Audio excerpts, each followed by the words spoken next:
Dirtyard Dish Nation, it is good to be back here bringing you episode 2 of season 2 of the Dirtyard Dish. I am Rudy Lyon, the Deputy Commissioner of the CCW, and I'm happy to bring this episode to you. Today we're going to talk a little bit about something that's been on the docket for us to discuss for over 6 months, really the whole winter, the time that we've had away from wiffle ball. This has been just a topic of discussion that usually you would come out with as soon as you finish your World Series, your championship, something like that.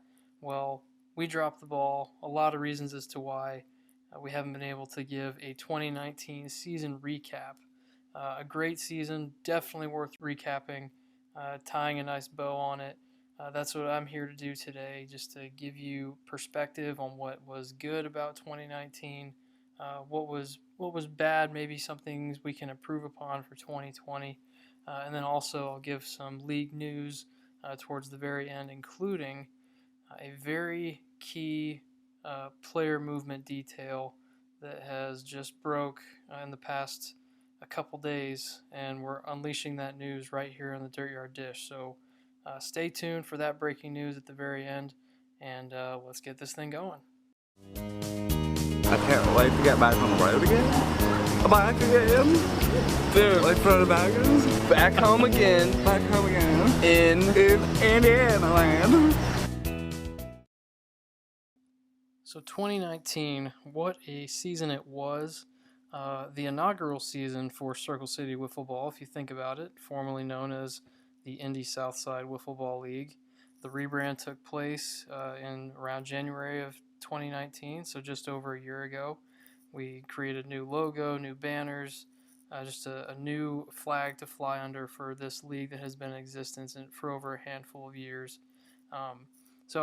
With all that in mind, how does one sum up an entire season, a 3-month season of wiffle ball in a roughly 20-minute podcast? Well, I'm going to do my best to accomplish that feat, and I'll break it up in a couple ways. First, giving you the good and the bad, just some real summative ideas of what happened in our summer 2019 season, and then giving a bit of a breakdown of our playoffs that led into our World Series. I'll highlight those briefly as I can, but particularly want to note a couple series that were incredible and are worth mentioning, just sharing some details, some stats, and some player highlights from those series. So, the good from 2019, I would say, is probably threefold. I thought the competition league-wide was fantastic. We had really intense matchups, both on the mound and at the plate. We may have lost a little bit from a pitching standpoint, where two of our prime pitchers chose to retire or relocate. We missed them greatly. That's Dakota Rogers and Brian Shaler. But the league picked up the slack, and we had more parity, I think, than what we've ever had. I think going into the Final Four, there was a legit chance that any of those teams could have come through with a World Series championship. Along with that, there definitely seemed to be just a league-wide commitment, some buy-in from all the managers that we have in place, just a great core group of 8 guys who wanted to step up and see this league take another step forward into the national scope of wiffle ball. And I think we definitely accomplished that, not just because of the league's representation in the NWA tournament and showing so well. That was a big piece to it, but it starts at home. We don't have the success in NWA without a solid foundation set in our league, and I think that is something that we have, and it is going to be set for a long time to come. So 2019 was very pivotal to get the ball rolling here, and we are really building up steam and momentum towards the future with that commitment base that we have with our managers and our players that love this league. Also, I can maybe even pat myself on the back a little bit for this one. The scheduling was just a vast improvement. I think when we had post-season league meetings, or even in the midst of the season, we would always just be talking about how much smoother the scheduling was going with the system we created, utilizing shared Google Docs amongst the managers, and we set a standard that games had to be scheduled 2 weeks out, and that was going to be glued to, like, you had to commit to those 2 week standards. Maybe we would lean to a week out when game time started to get a little condensed towards the end of the year as we head into the playoffs, but it was so smooth. I think Dudas and everyone else on the committee would say that was a huge win, and we're going to be using that moving forward. If you're listening to this and you're trying to formulate a scheduling format for your league, please talk to us. We'd love to share what we came up with.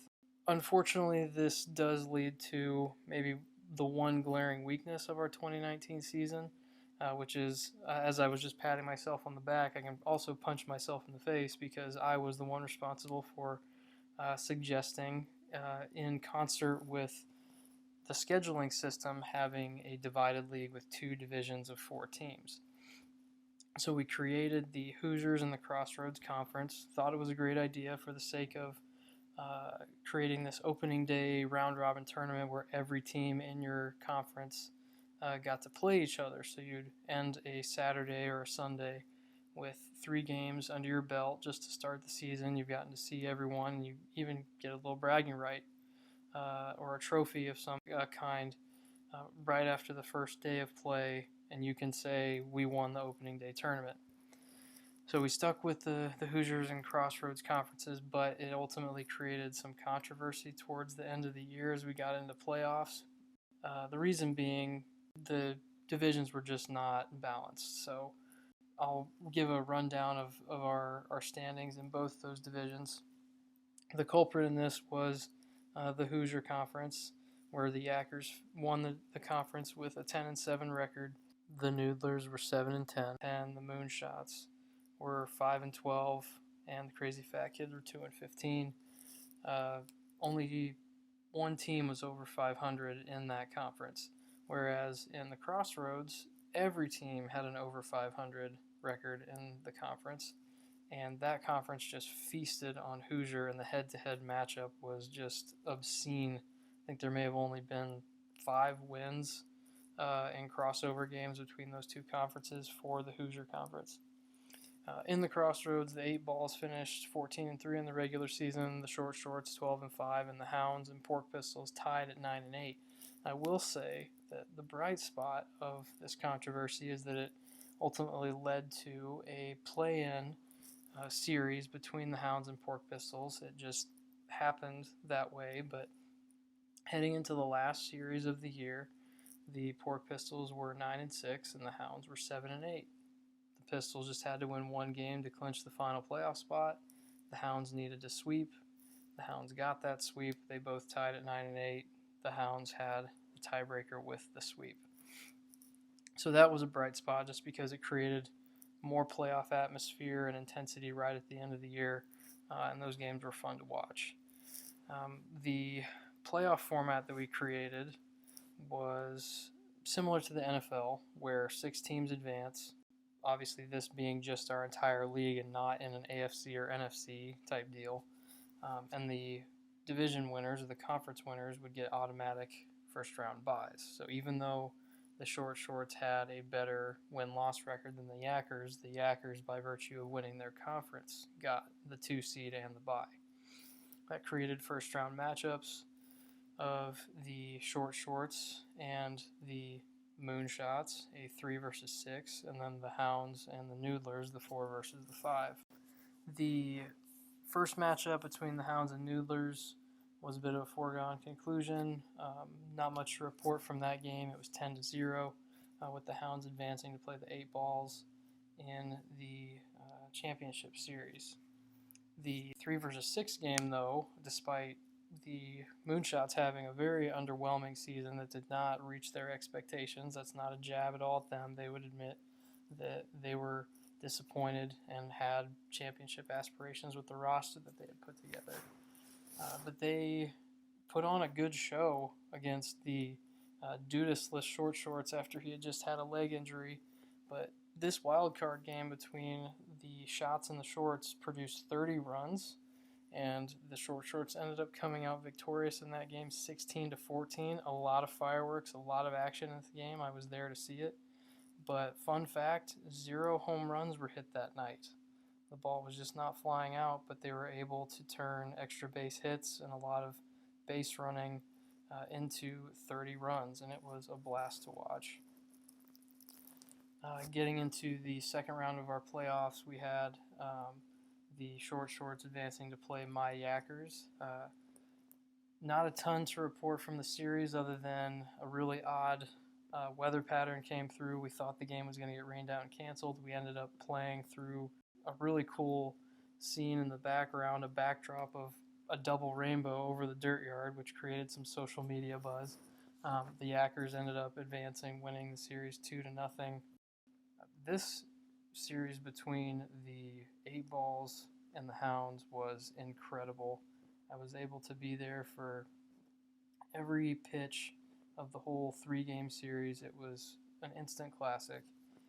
You had the dominant 8 Balls with the Speaks on the mound versus the upstart Hounds, who had one of the best rookies we've ever seen in Will Smithy pitching Game 1, and then a fireballer in Reed Warner pitching in Game 2. And in Game 1, you had a matchup between Smithy and Speak Jr. where they combined for 40 Ks. That's right, 40 Ks. Granted, it was an 11-inning game, so that even adds to the legend of it. But Speak Jr. had a 21-2 K-walk ratio. Smithy was a star both at the plate and on the mound. He had his 19 Ks, but he also was 6 for 13 with 2 home runs, both solo shots that would win the game 2-1. He tied the game in the 5th with a solo shot when it looked like Speak Jr. was going to cruise to a 1-0 win in Game 1. And then in the 11th, Smithy got him again, and they held the lead in the bottom half of that inning and stole Game 1.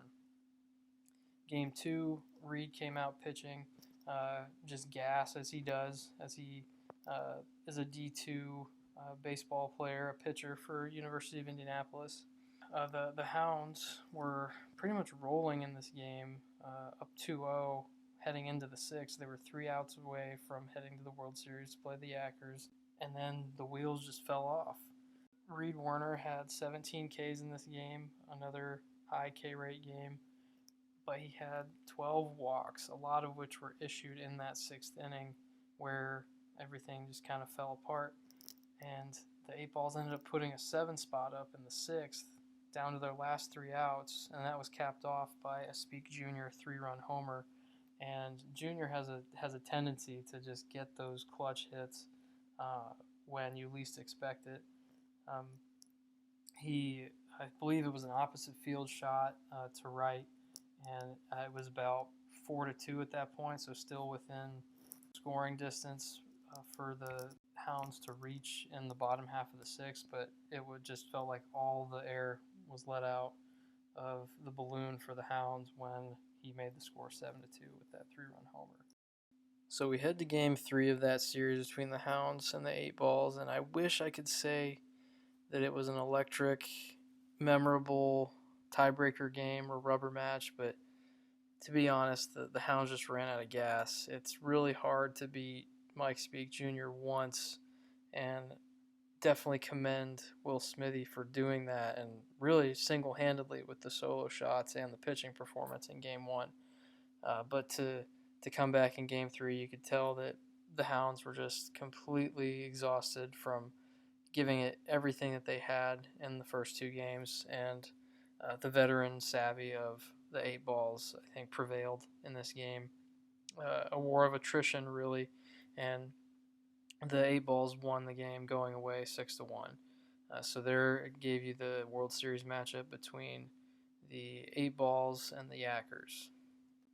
I was really proud of the Yackers for getting to this point. A lot of preseason previews had us projected for a 4th or 5th place finish. So to get to the World Series, albeit a lot of things had to go our way, and they did, but we still took advantage of them. We got clutch hits when we needed to. We needed to beat who we needed to beat in order to get to this position. So we were playing with house money in a lot of ways. So I was happy to be there, and I wanted to take advantage of being in that league spotlight.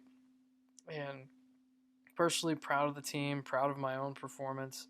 Although in game one, I was on the mound, and the first inning didn't start out so well for me. Gave up a 4 spot to the 8 balls in the very first inning, which is very uncharacteristic. But having talked to Mike Sr. after the game, he told me that their game plan going in was to be a bit more aggressive than what they normally be, knowing that I was going to be in the zone, one of the more accurate pitchers in the league. And it came back to bite me. Very first batter of the game, Senior hit a double and really just kind of started the avalanche. I could have cut the avalanche down a little bit had I not missed a peg between second and third by mere centimeters. I kid you not, I cut off a throw that came in from left field that off of a hit that scored a run, and I wanted to see if I could get out of the inning with there being 2 outs and to minimize the damage. Well, I turned and fired to hit the base runner between second and third, missed him by an inch, and he ended up scoring, and then they ended up adding 2 more. And if you give Mike Speak Jr. a 4-run lead, then you're in pretty good shape, because it's hard to score 1 or 2 runs off of him, let alone 4. So our work was cut out for us. We couldn't answer that 4-run lead. We ended up losing that game 1, 4-0.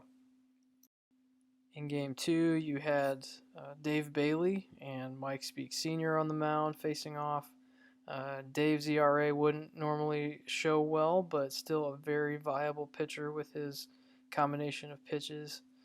And he would end up getting a double-digit K game, as well as Senior did the same.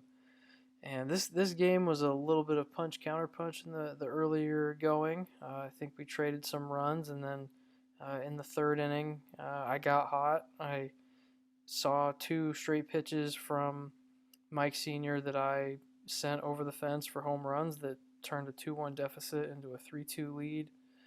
But then a couple innings later, sweet swinging lefty Connor Morris, he parked a 3-run homer into Doyle's tree and right, and there was no turning back from there. We had a couple feeble attempts at rallies, but ultimately the 8 balls took the game 9-3, and their second ever CCW title, the first team in league history to win 2. So to really wrap up the 2019 season, again, congratulations 6 months later to the 8 balls for getting their second title. But we have to mention our awards winners for 2019. So as you can guess, Mike Speak Jr. was just a runaway winner of the Cy Young, and he was so dominant that he ended up being awarded our MVP for the season. So he has a full trophy case from the 2019 year, one he'll never forget. His teammate, Zach McFarland, he won Coach of the Year, being the manager that took home the title, so well-deserved there. And then our Rookie of the Year, already highlighted in this segment, is Will Smithy, who definitely showed his skill set both at the plate and on the mound. But that's enough of the past. So 2019, let's talk about 2020 and some updates that we've got for you, some news and notes, just to wrap up this episode of Dirtyard Dish. Something to look forward to for us on the committee. We do have a league meeting coming up that is set for March 12th. So next week, we are excited to get together again at Mike Speak Sr.'s house, which is known for hosting a rager of a Halloween party that has been covered by the local news here in Indianapolis. But now it's even becoming famous for hosting these wiffle ball committee meetings, so we're looking forward to that. If you did not catch this breaking news update about some player movement with the Noodlers, and it goes in concert with Wiffle Ball, the GBL, up in northern Indiana in the region. Caleb Yonkman has signed a part-time deal with the Noodlers to join a familiar face in James Hayworth, who was just signed as a free agent to that squad after the dissolving of the Hounds franchise. And teased a little bit of breaking news that has not come out on social media or any other outlets, and at the beginning of this podcast and on Twitter. And this is it. So if you've stuck around this long, here's the news you've been waiting for. So, in relation to Caleb Yonkman, a Indiana Wiffle legend, joining the CCW through the Noodlers, we have another Griffle ball player that has signed a part-time agreement to play in the CCW, and that is CCW killer himself, Mr. Walkoff, Ryan Vogus.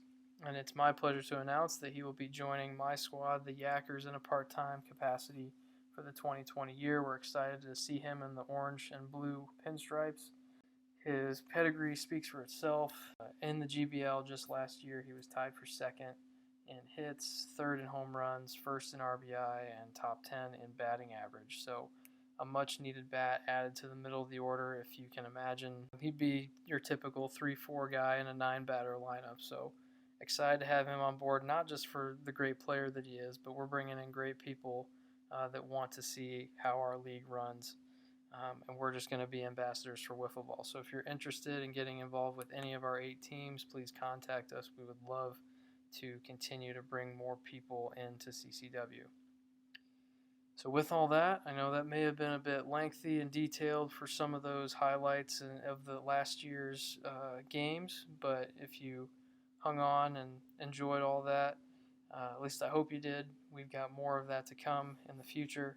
So keep staying logged in and tuned to what we've got for you in Dirtyard Dish this season, and we will be back with more episodes on a bi-weekly basis through the month of March, and then weekly through the month of April, leading up to our season starting on May 17th.